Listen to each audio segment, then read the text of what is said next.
বস, গুগু তো ফান্ডে করার জন্য নিজেই যাইতেছে। পাটনা ছেড়ে আমার কাছে নেয়া।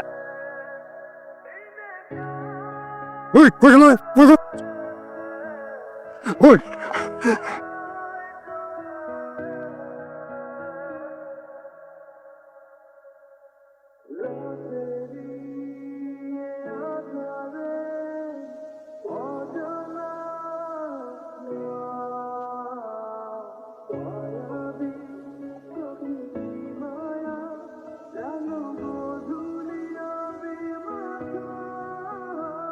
জশাব, যার মরণ যেইখানে নৌকা নিয়ে যায় সেইখানে।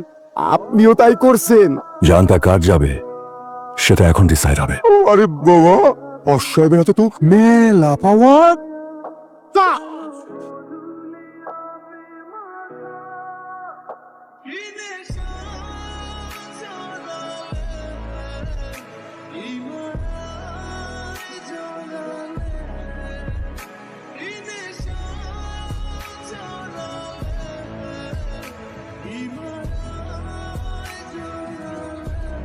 তো আপনি ভালো করে জানেন এই সাইটটা কার।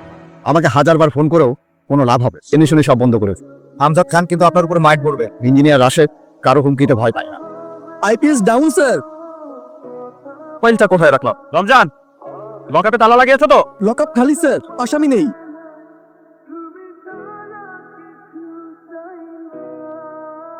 হায়দার, তুই কখন আসলি? ইলেকট্রিসিটি যাওয়ার সাথে সাথে। স্যার, স্যার একটু এদিকে আসুন স্যার। কি বলবে? রেপ কেসের আসামি হিরো এখানে পড়ে আছে। করো, চেক করো, চেক করো।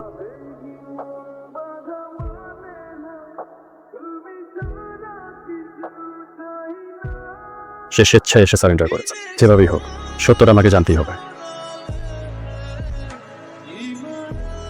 এই সরি তোমার এই এক এক্সকিউজ শুনতে শুনতে আমি বোর সাজে। তুমি আমার বিষয়টা একটু বোঝার চেষ্টা করো। ইনকাম করতে হয়, আমার সব কাজ আমাকে করতে হয়, আমার রান্না বান্না আমার, প্রেমটাও আমাকেই করতে হয়। তোমার প্রেম তাহলে কে করবে? হ্যাঁ, আর একদিন যদি এমন হয় তাহলে কি তোমাদের চলেন। অ্যাডভোকেট সাহেব, পুলিশি তদন্ত রিপোর্ট এস কোনো কিছুই আমাদের পক্ষে নেই। তাহলে কি আসামি খালাস পেয়ে যাবে? দেখা যাক কি হয়।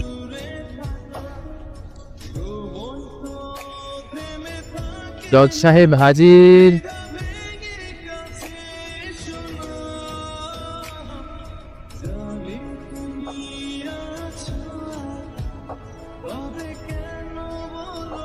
মাননীয় আদালত, জীবন বীমার টাকা পাওয়ার লোভে মারা যাওয়ার অভিনয় করে সাইট ইঞ্জিনিয়ার রাশেদ খানের স্ত্রী তার স্বামীর সাথে যোগ সাজস করে সেরকম কোন একটা নাটক সাজিয়েছেন কিনা, মানে objection my lord. Objection overruled. এখন পর্যন্ত কিন্তু পুলিশ কেউ মহামান্য আদালতের কাছে বা কোনো রকমের প্রমাণ হাজির করতে পারেনি আদালত। ভিকটিম রাশেদ খান যেদিন নিখোঁজ হন, সাইড অফিস থেকে তার একটা ফোন আসে। তার নাম হচ্ছে নজরুল হোসেন। তাকে সেই রাতে গাড়ি চাপা দিয়ে হত্যা করা হয়। কল রেকর্ড উপস্থাপন করেছি ওরা। সেই কল রেকর্ডের কোনো ভিত্তিই নেই। ওই নাম্বারটি অন্য কারো নামে নিবন্ধিত। আমার কাছে মনে হচ্ছে তার উদ্দেশ্য হচ্ছে আর মক্কেলের কাছ থেকে মোটা অঙ্কের টাকা। মাননীয় আদালতের কাছে আমার আর্জি থাকবে আমার বাদীকে রেহাই দেওয়া হোক। বাদীর এর আগে 8টি খুনের মামলা আছে। টাকা এবং প্রতিপত্তি সে একের পর এক হত্যা করেছে, এখনো প্রকাশ্যে ঘুরে বেড়াচ্ছে। আমার বিনীত নিবেদন, কিছু সময় প্রার্থনা করছি। Objection your honour. Objection overruled. চলমান মাসের 25 তারিখ নির্ধারণ করা হলো।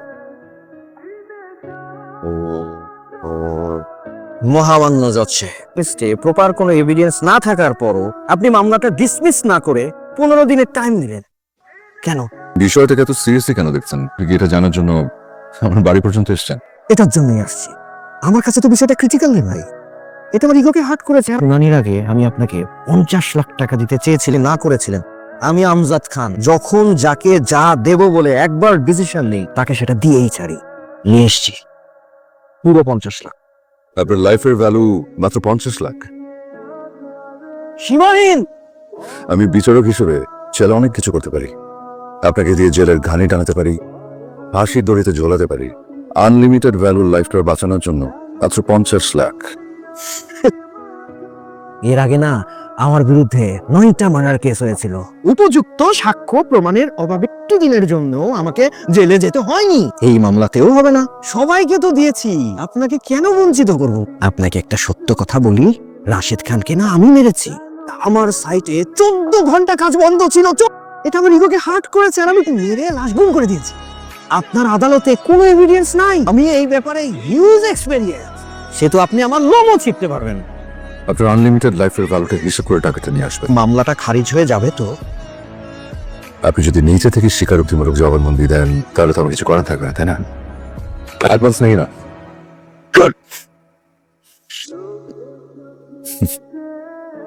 বাই। ডান স্যার, আমি যাচ্ছি। জি স্যার, থ্যাংক ইউ। এখনই যাচ্ছ মানে? আমি কি করবো আমি বলো? কেন তুমি বলতে পারলে না যে তুমি নেহার সঙ্গে দেখা করতে যেতে চাচ্ছ? ও তোমার কলিগ।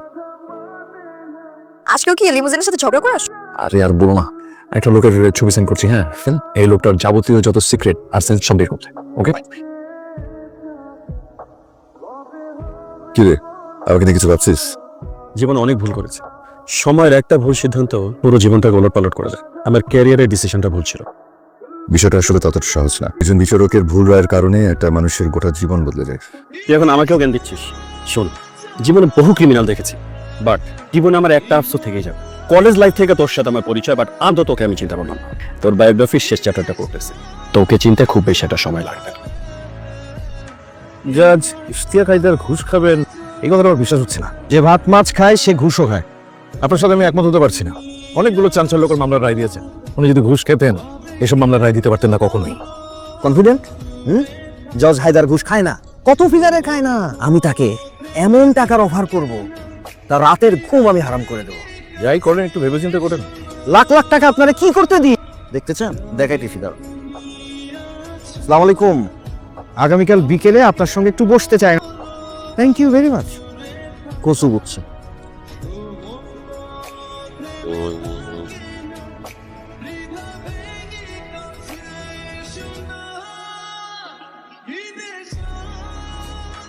অবশেষে সব 1000 টাকার নোট, 5 কোটি আছে। সব জানতে হয়। মৌমাছিকে হুল ফোটাতে না দিয়ে মৌচাক থেকে কিভাবে এটুকু মধু বের করে আনতে হয় আপনি সেটা খুব ভালো করে জানেন। বেশ অনেকটুকু বাড়িয়ে বললেন। পৃথিবীর সবচাইতে গরম জিনিস হলো এই টাকা। Nice coffee. তো উঠতে হবে।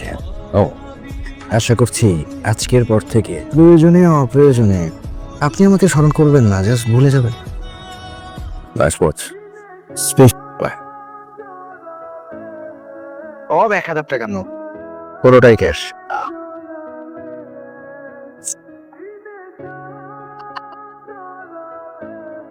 হেভি মজা পাইছি। জাজ সাহেব ঘুষ খায় না, না? নো নো, এমন একটা ফিগার তাকে দিয়েছি, স্বপ্নেও কোনোদিন ওই ফিগারের কথা দেখে নাই। আপনি কত টাকা দিছেন? 5 কোটি টাকা। উনি আপনার কাছ থেকে টাকা নিচ্ছে? আমি ভিডিও করে আনছি। এইটা আমার বিশ্বাস করতে বলেন। এখানে স্পেশাল ক্যামেরা লাগানো আছে, ভিডিওর ফুটেজটাই মোবাইলের মধ্যে আছে। ভিডিওটা কই? ভিডিওটা কই?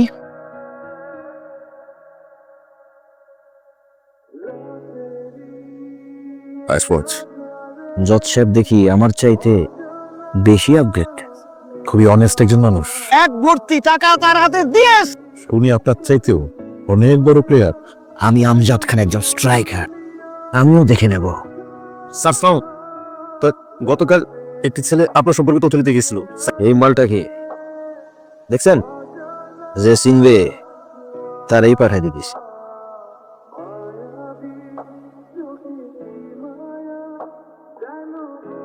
নেহা, তুমি ঠিক আছো? ফোন কই তোমার? আই সরি, অ্যাকচুয়ালি কাল রাতে আমার একদম ঘুম হয়নি। প্লিজ একটু চেক করো আপডেটটা কি। আমার শিট, আরে বলো আমাকে কি। Sir is in danger. Send me the details, আমি যাচ্ছি। No wait, we can break the rules. ছিল, কিন্তু আমি না কাজ করতে করতে কিভাবে যে আমার চলে না। রিল্যাক্স। ভুল করি বলেই আমরা মানুষ।